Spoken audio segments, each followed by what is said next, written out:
guys, how's it going? It's Adam Bonnett, aka the Glider, coming at you with another video today. Our last Q&A video that I did had a great response to it, had a good amount of views on it, and had a lot of follow-up questions, not only on my YouTube, but on social media also. So, let's go ahead and cut to the chase and do another Q&A video to answer all these questions. Alright, so let's do this.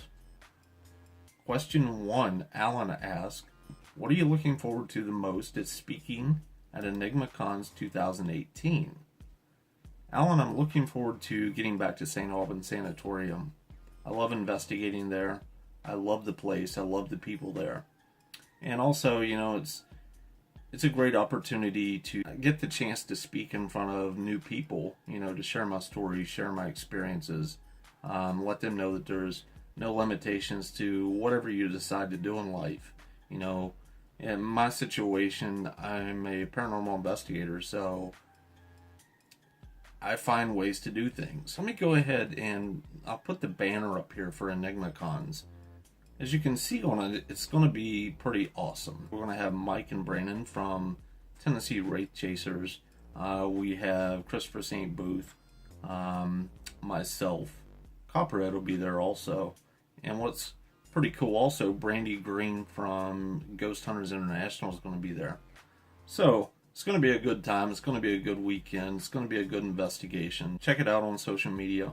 You know, it's out there. The website for it's on the banner there. So, see what you can figure out. Hopefully we'll see you there. Question number 2. Nick asked, what was the biggest paranormal encounter you've came across that sticks to you no matter what? What location was it and what happened?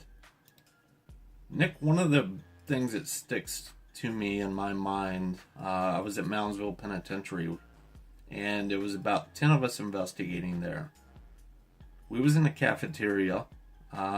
Me and my friend Copperhead stayed out in the cafeteria area.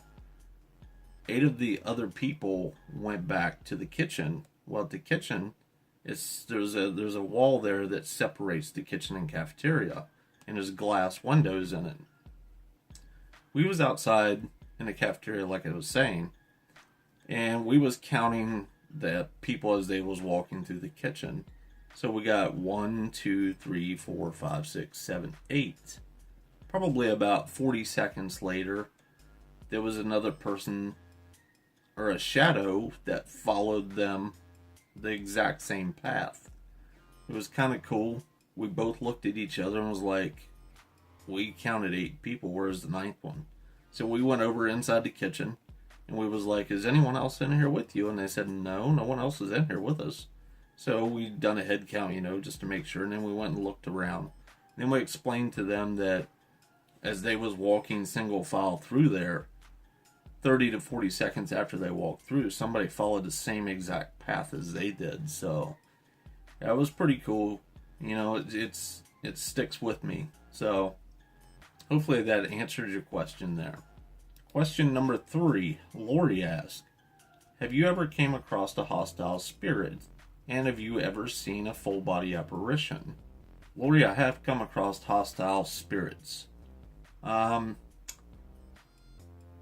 Investigating, I've came into areas that people previously have been into. I'm not sure the circumstance or what. I don't know if the spirit just may not like people in there, or if they could have been provoking. I'm not really sure what happened. But I went into the area. As soon as I would go into an area, I heard a growl. I've heard bangs, knocks, you know, the type of things that makes the hair stand up on the back of your neck. I've come out with welts. I've come out with burn marks, what look like burn marks on my arm. I've also been scratched. Things like that have happened. Have I seen a full body apparition? Yes, I have. In one of the areas I was investigating, there was a hallway. I was the only one at the end of the hallway. I was looking up the hallway itself, and I seen someone come around the corner and start walking down towards me. As they got maybe a quarter of the way down the hallway, they took a right and went into a room. I was like, well, that's kind of weird, you know. I'm the only one on this floor. So I sit there and thought, well, maybe they're going to come out. Sit there probably about 10-15 more minutes, and then I decided, well, I'm going to go ahead and go up through there to let them know that I was on the floor also. As I was going up through, I got close to that door that they went into. As I got to that door, I turned and looked. There was no one in there. I shined my light in there. No one was in there at all. There's no way that I could explain what I seen walk down the hallway and turn into the room, and then I go up there and there's no one there. So, to me, I seen a full body apparition right there. It's pretty cool, you know? Something that you don't forget about, or you don't forget. Question number 4, Dave asks, what is your favorite lake to fish? Dave, that's a hard question. I love fishing any lakes, any rivers, any streams. One that sticks out, though, to me was whenever I was tournament fishing. I got to fish at Lake Sam Rayburn in Texas. You know, where I'm from, lakes to me are big. Lake Sam Rayburn is gigantic. You know, there was things on that lake that could eat me, or at least it felt like. You know, you'd be out there on the boat and you see alligator gar that's gigantic. Or you go up into a cove and there's half-eaten deer in the water from alligators. You know, it's pretty scary, but that was actually one of the coolest places that I got to fish. I loved it there. It's gigantic, like I was saying. There's lots of different cover there. There's all kinds of things to fish. So definitely Lake Sam Rayburn's a good lake. I loved that lake. It was fun. Question number 5. Brandy asked, do you prefer to investigate alone or with a partner or team? And what about the funniest thing that's happened while investigating? Brandy, I'm more of a lone wolf type situation. I love investigating by myself. I love investigating with a few of my friends. But it's cool to go investigating with your friends, you know, because you know if your friends see something, you have that trust there to believe in them. So, funniest thing that I've seen while investigating. This is actually a pretty cool one. One night while I was investigating, I heard a scream. So I go to check out what the scream was, and I go down there, and there's like 3 or 4 people in this one area. And this one lady's like all out of breath and everything, and she was, you know, hysterical. So I say, what's going on? What happened? And she says, well, watch this video. You'll see. They bring the camera over, and they open up the viewfinder on it, and they rewind it back. This lady was sitting there with the camera, and the viewfinder, it's so funny because they was watching a crack in the door, and the camera was aiming at that crack, and about that time you seen 2 sets of eyes peek around and look right through it. In night vision, of course, the eyes are going to be bright. So as soon as that happened, she screamed and took off running. Come to find out, that crack, those 2 eyes that come around the corner and looked at him, was actually a cat. So it was pretty awesome because that cat really scared him. It was really funny. Everyone had a laugh about that, so that was definitely one of the funniest things. Number 6, Explosive 1982 asks. Now this is a 4-part question, so we'll do one at a time here. What was your aha moment when you knew you wanted to do paranormal investigating? Explosive, I believe my aha moment was whenever I first went investigating. I didn't know what to expect. I didn't know what would happen. I heard noises. I heard voices that I could not explain. I don't know where it come from. I don't know what was making the noises. Bangs, knocks, thumps, doors shutting. That got me curious, you know, because I debunk a lot of things, and I could not debunk any of these things that happened that night. Another thing is, Voices on voice recorder, catching EVPs.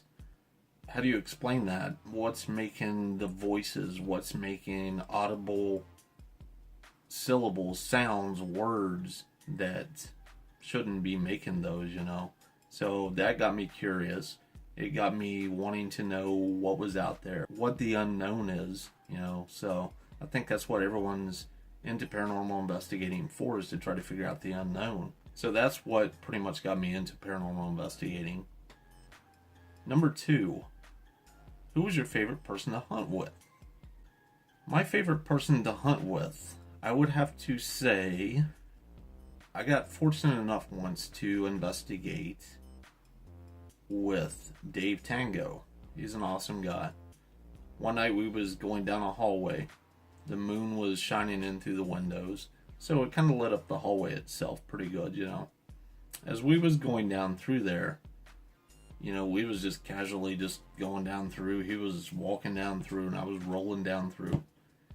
He starts, he squats down and starts sneaking across the floor. I said, "What are you doing?" He says, "Did you ever wonder what it was like to be a ninja?" I went, "No." He says, "I think this is kind of what it would be like. So I was like, "Man, that's funny." We started laughing about that, and it's just, that's probably one of my favorite people that I got the chance to investigate with. Down to earth. He's a good guy, so definitely Dave Tango. Number 3, who's your favorite person to game with? Explosive, I'm going to have to say probably you. Just because you haven't team killed me yet. Yeah, you did. You team killed me the other day. I forgot about that. But it's definitely fun whenever all of us are together on there. Whenever we play anything from DayZ, PUBG, Arma. It's fun stuff. We don't get serious. We just have fun.